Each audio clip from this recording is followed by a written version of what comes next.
अस्सलाम वालेकुम बच्चों, कैसे हैं सब? ठीक है। अच्छा बच्चों, हमने लास्ट टाइम एक्सरसाइज 7.1 की थी, जिसका क्वेश्चन नंबर 10 मैंने आपको ओरली बता दिया था कि इसके अंदर आपने ये ऐसे ऐसे काम करना है कि एक पैरेललोग्राम है जिसके 4 पॉइंट हैं और चारों पॉइंट को मिड पॉइंट से आपस में जोड़ा हुआ है और ज्वाइन किया हुआ। तो उस मिड पॉइंट का आपने सबसे पहले हर पॉइंट का डिस्टेंस निकालना है, सॉरी मिड पॉइंट निकालना है, और फिर हर जो पॉइंट आएगा उसका आपने डिस्टेंस पॉइंट आउट करना है। ठीक हो के बाद अब हमने करना क्या है, अब हमने ये करना है कि फिर मुझे नीचे कमेंट्स आए थे कि आप इस क्वेश्चन को जो है वो कंप्लीट कर दें। तो आज चलते हैं क्वेश्चन नंबर 10 को कंप्लीट करते हैं। इसके अंदर है कि अ क्वाड्रिलेटर हैज़ द पॉइंट, एक क्वाड्रिलेटर शेप है, यानी कि 4 फिगर वाली जो शेप फिगर होती है उसको हम क्वाड्रिलेटरल कहते हैं। ए बी सी डी इसके पॉइंट वर्सेस देती हुए हैं। कहते हैं find the mid point of it side, कहते हैं कि हर वर्सेस का आपने मिड पॉइंट फाइंड करना है। Show that the figure form joining the mid point consecutively is a parallelogram. कहते हैं कि ये एक पैरेललोग्राम फिगर्स है, ये इसके पॉइंट्स हैं A B C and D, और इनको मिड पॉइंट से आपस में ज्वाइन किया हुआ है। यानी कि ये जो ई है एफ जी एच, ई जो मिड पॉइंट है वो ए बी का है, एफ जो है वो बी सी का है, और सी डी का मिड पॉइंट जी है, और ए डी का मिड पॉइंट एच है।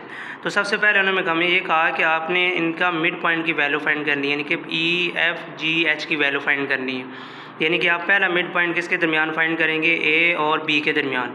दूसरा मिड पॉइंट किसके दरमियान फाइंड करेंगे, बी और सी के दरमियान। तीसरा मिड पॉइंट आएगा सी और डी। चौथा मिड पॉइंट बच्चों आएगा ए और डी के दरमियान। ठीक हो के बाद जब ये हम फाइंड कर लेंगे तो लास्ट में हमने ये देखना है कि ये कौन कौन सी साइडेड आपस में बराबर हैं, तो वो यानी कि किस किस का आंसर सेम आता है, तो वो उसके लिए हम इसके ऊपर डिस्टेंस फार्मूला लगाएंगे। ठीक है, अभी हम चलते हैं, हम पॉइंट ए बी के लिए मिड पॉइंट फाइंड करते हैं। ठीक है, यानी कि ई का मिड पॉइंट, ई मिड पॉइंट है किसका, ए बी का। तो ले ली, ये मैंने फार्मूला लगाया मिड पॉइंट का। ठीक है, x1 plus x2 divided by 2, y1 plus y2 divided by 2। x1 की वैल्यूज़ है बच्चों 9, x2 की वैल्यूज़ है -7, तो 9 प्लस -7 हो जाएगा। y1 क्या है 3 प्लस 7, ये लिख दें। उसके बाद प्लस माइनस माइनस होता है, 9 माइनस 7, आंसर बच जाता है पीछे 2। ठीक हो के बाद इधर देखें 3 प्लस 7 10, 10 को डिवाइडेड बाई 2, 2 5 2 1 ज़र 2 5 इधर क्या होता है 10। तो ये कट कटा के पीछे इसका जो मिड पॉइंट निकलता है वो क्या निकलता है 1 और 5। अब बच्चों हमने मिड पॉइंट फाइंड करना है पॉइंट बी और सी का। ठीक है, तो हम यहाँ पर लिखेंगे कि midpoint of B C, यानी कि हम किसका मिड पॉइंट फाइंड कर रहे हैं, एफ़ का। तो एफ़ की वैल्यू किसके बराबर होगी, m into x comma y बराबर है x1 x2 divided by 2 comma y1 plus y2 divided by 2। Done हो के बाद अब बच्चों हमने यहाँ पर इसका मिड पॉइंट फाइंड आउट करना है। तो सिंपल काम करेंगे कि x1 और x2 की वैल्यू पुट करेंगे। लेंगे x1 हमारे पास बच्चों यहाँ पर है -1, और x2 जो है वो हमारे पास है -3 डिवाइडेड बाई 2। y1 है बच्चों हमारे पास 7 है, और y2 जो है वो हमारे पास -7 है डिवाइडेड बाई 2। ये बन जाएगा प्लस माइनस माइनस, यानी कि -7 -3 divided by 2 comma 7 plus minus minus यानी कि डिवाइडेड बाई 2। तो -7 -3 मिलकर क्या बनता है -10 डिवाइडेड बाई 2, और 7 में से 7 माइनस करो पीछे बच जाए 0 डिवाइडेड बाई 2। तो 2 1 ज़र 2 5 ज़र क्या होता है 10, तो आंसर बच्चों बच जाता है -5 एंड 0। डन हो के बाद अब हमने थर्ड मिड पॉइंट फाइंड करना है पॉइंट सी और डी के दरमियान। तो हम यहाँ पे लिखेंगे midpoint of point C और डी। ठीक है, यानी कि इनके दरमियान मिड पॉइंट कौन सा पॉइंट है, जी। तो हम यहाँ पे लिखेंगे जी बराबर है m into x comma y equal to x1 plus x2 divided by 2 y1 plus y2 divided by 2। लें जी x1 की बच्चों यहाँ पर अगर वैल्यू देखी जाए, x1 यहाँ पर आता है यानी कि C और D, ये आएगा -3 और +5 डिवाइडेड बाई 2। और ये देखिए ना, ये x1 है और ये हमारे पास x2 है, और ये y1 है और ये हमारे पास क्या है y2 है। तो हम यहाँ पे लिखेंगे फिर -7 y1 और y2 क्या आ जाएगा आल्सो -5 डिवाइडेड बाई 2। लें जी, तो इनको बच्चे सॉल्व आउट करते हैं। 3 में से 5 निकालें पीछे बचता है 2/2। इसको ज़रा करेंगे -7 प्लस माइनस -5 डिवाइडेड बाई 2। तो ये 2 2 से कट जाएगा, पीछे बच जाएगा 1। ये बच्चों बनेगा -7 -5 मिलके बनता है -12 डिवाइडेड बाई 2। 2 1 2 2 6 12, तो आंसर आता है 1, -6। अब हमने लास्ट मिड पॉइंट फाइंड करना है पॉइंट ए और डी के दरमियान, यानी कि पॉइंट ए और डी के दरमियान मिड पॉइंट फाइंड करना है। तो नेक्स्ट पेज पे करते हैं इसे।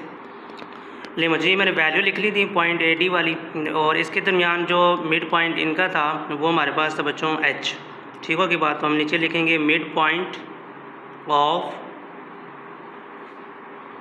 ए डी, और ये एच बराबर हो जाएगा हमारे पास m into x comma y बराबर है x1 plus x2 divided by 2, y1 plus y2 divided by 2। लें जी, अब यहाँ पर इसका मिड पॉइंट लिखते हैं।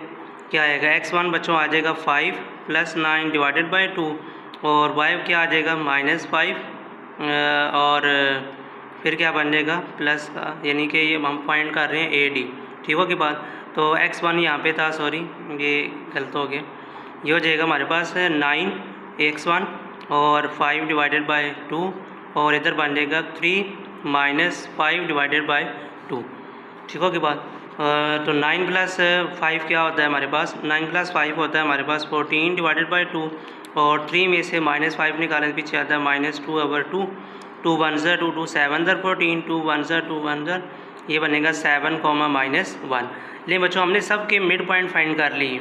अब हमसे उसने पूछा क्या था, ये फिगर पे गौर करें। उसने कहा था कि सबसे पहले तो हर वर्सेस का आपने मिड पॉइंट फाइंड करना है। कहते जब मिड पॉइंट फाइंड कर लेंगे फिर आपने ये बताना है कि क्या ये मिड पॉइंट की जो लाइनें आपस में कंसेक्टिवली जुड़ी हुई है, ज्वाइन किया हुआ है, कि क्या इनके दरमियान डिस्टेंस सेम है, यानी कि ई से लेके एफ तक, एफ से लेके जी तक, जी से लेके एच तक, और एच से लेके ई तक। ठीक हो की बात। तो ये देखना है कि किन किन पॉइंट के दरमियान इनका डिस्टेंस सेम आता है। तो यानी कि इनकी लेंथ सेम करने के लिए हम इसके डिस्टेंस निकालेंगे।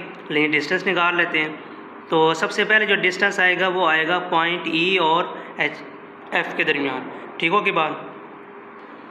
ले बच्चों अब सबसे पहले हम निकालेंगे पॉइंट ई एफ के दरमियान, फिर एफ जी के दरमियान, फिर जी एच के दरमियान, फिर ई एच के दरमियान। ठीक हो के बाद तो सबसे पहले जो डिस्टेंस हम लगा रहे हैं वो हम लगाएंगे ई एफ के ऊपर। लेकिन इसका डिस्टेंस फाइंड करते हैं। क्या फार्मूला होता है, x2 - x1 का whole square plus y2 - y1 का होल स्केयर। लेंगे x2 हमारे पास क्या है यहाँ पर, वो -5 है, और x1 हमारे पास क्या है, वो हमारे पास 1 है, इसका होल स्केयर हो जाएगा, प्लस y2 0 और y1 5 का होल स्केयर डिवाइडेड, इधर आ जाएगा -5 -1 मिलके बनता है -6 का होल स्केयर, और 0 - 5 का स्केयर बनता है। तो ये बच्चों बनेगा -6 का स्केयर लें तो आंसर आता है 36, और 5 का स्केयर लें तो ये आता है 25। तो 36 + 25 किया जाए, 6 + 5 करो तो 11, 1 कैरी, 3 + 2 5, और 1 ऐड 6, तो 61 किसी का स्केयर नहीं होता, तो लिहाजा इसका पहला आंसर क्या आ गया 61। अब हम दूसरा मिड पॉइंट फाइंड करेंगे एफ़ और जी के दरमियान। लेकिन बच्चों हमने डिस्टेंस फाइंड करना है दूसरा, किसके दरमियान फाइंड करना है, एफ़ और जी के दरमियान डिस्टेंस फाइंड करते हैं। तो फार्मूला लगाएंगे x2 - x1 का whole square plus y2 - y1 का होल स्केयर। तो यहाँ पर हम वैल्यूज़ पुट कर लेते हैं। x2 की यहाँ पर वैल्यूज़ क्या आएगी, 1 है, और x1 की बच्चों वैल्यूज़ है -5, तो उसको हम ब्रैकेट में लिखेंगे क्योंकि बाहर में ये माइनस इससे मल्टीप्लाई भी होना और होल का स्केयर हो जाएगा। y2 बच्चों हमारे पास है इधर -6, और y1 जो है वो 0 का होल स्केयर है। दें जी, ये बनेगा माइनस इंटू माइनस प्लस, तो 1 + 5 का होल स्केयर, और ये बन जाएगा -6 का होल स्केयर। तो अंडर रूट 1 + 5 क्या होता है 6 का होल स्केयर, और -6 का भी बन जाएगा -6 का होल स्केयर। इसका स्केयर लें तो ये होता है बच्चों 36, और ये भी आता है 36। तो 36 + 36 आंसर क्या आता है 72। तो इसका बच्चों आंसर लिया जाए अगर तो अंडर रूट में लें, अगर हम इसको अंडर रूट लें 72, तो हमारे पास जो आंसर आता है वो आता है 6 × √2। ठीक हो की बात। तो ले बच्चों उसके बाद मैंने मिड पॉइंट फाइंड किया है, यानी कि डिस्टेंस फाइंड किया है पॉइंट जी और एच का। ठीक हो की बात। तो जी एच का हमने यहाँ पर फाइंड किया है, तो इसके लिए फार्मूला लगाया है x2 - x1 का स्केयर प्लस y2 - y1 का स्केयर। x2 की वैल्यू पुट की है x1 की, फिर y2, फिर y1 की, इनको सिंप्लीफाई करके मैंने यहाँ पर आंसर लिखा है। अच्छा, इनका स्केयर करें तो यहाँ पर पीछे बच जाता है 36 + 25, इनको ऐड करो तो 61 आता है। इसी तरीके से लास्ट पे पॉइंट हम निकालेंगे ई और एच का आपस में डिस्टेंस फार्मूला लगाएंगे। लें जी, मैंने लास्ट में जाके ई और एच के ऊपर डिस्टेंस फार्मूला लगाया, ई x2 - x1 का स्केयर प्लस y2 - y1 का होल स्केयर, x2 की वैल्यू पुट की, x1 की, फिर y2 की, फिर y1 की। इनको सिंप्लीफाई करें तो आंसर आता है 6 और इसको सिंप्लीफाई करो तो आंसर आता है -6। और यहाँ पर 6 का स्केल है 36, किसी भी नेगेटिव रियल नंबर्स का स्केल हो तो प्लस में आता है। 36 + 30 से आंसर आता है 72। तो आंसर क्या आ गया 6 × √2। अब यहाँ पर एक बात हमने ये देखनी थी कि उसके जो डिस्टेंस फार्मूले थे वो आप देखें ना सेम। उसने हमसे यही पूछा था कि जब आप इनका मिड पॉइंट फाइंड कर लेंगे ना, ए बी के दरमियान ई का मिड पॉइंट, बी सी के दरमियान एफ़ का मिड पॉइंट, सी और डी के दरमियान जी का मिड पॉइंट, और डी ए डी के दरमियान जो एच है, इन सब के मिड पॉइंट फाइंड करने के बाद ये बताना है कि कौन से लाइंस आपस में यानी कि पैरेलल है। ठीक है, अब देखें ना, ई और एफ़ किसके पैरेलल होगी? जी और एच के, ऐसे ही है। तो और दूसरा किसके पैरेलल होगा? ई और एच किसके पैरेलल होगा? एफ़ और जी के। तो यही हमने चीज़ देखनी थी कि क्या ये वाकई ही आपस में पैरेलल हैं, इनका डिस्टेंस सेम है या नहीं। ठीक होगी बात। तो लास्ट में मैंने इनके आंसर को लिखा है जब, क्योंकि जब इनका आंसर दिखा गया था तो वो सेम आंसर आए थे। ठीक है, यहाँ पे चेक करें कि ई एफ़ का जो आंसर आया वो आया √61, और इसी तरह से जी एच का जो आंसर आया वो क्या आया √61, और ऊपर देखा जाए एफ़ जी का तो उसका आंसर आता है 6 × √2, और लास्ट पे जो इसका आंसर आया था बच्चों वो हमारे पास आया था 6 × √2। ऐसे ही है, यानी कि दो के सेम है। तो ये मैंने लिख दिया फिर कि ई एफ़ बराबर है जी एच के एंड एफ़ जी बराबर होगा किसके? ई एच के। तो ये था बच्चों हमारे पास क्वेश्चन नंबर 10 एक्सरसाइज 7.1 का। ठीक होगी बात। तो आई होप कि अच्छी तरह समझ आया होगा। फिर भी अगर कोई कन्फ्यूजन है किसी पार्ट में, किसी क्वेश्चन में, आप नीचे कमेंट करके पूछ सकते हैं। टेक केयर, अल्लाह हाफिज़।